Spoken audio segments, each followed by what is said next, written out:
ये धोखे प्यार के धोखे ओ मैंने दिल पे सहे हैं रो रो के, किसी से कोई प्यार ना करे।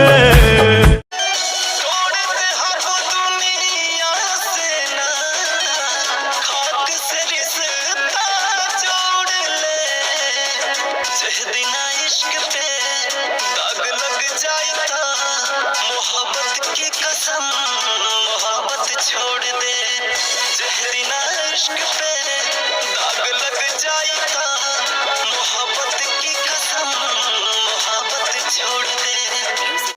लिख के दिल पे नाम बेवफा खुद ही कलमिया तोड़ दे, जहरी ना इश्क पे दाग लग जाए ता मोहब्बत की कसम मोहब्बत छोड़ दे। ये नहीं बूझे हमरो हलतिया, कुछ दिन से भइल ना उनका से बतिया, तू ही कुछ पैया लगावा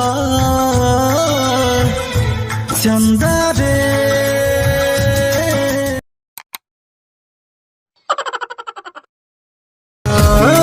के दर्दिया के दवाइयों न भेटाता, छोन छोन लाई होता जान अब जाता।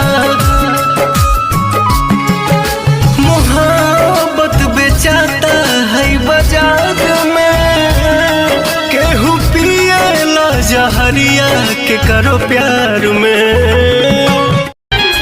हथवा के मेहदी मिटावेली तो हमरे के समझावेली,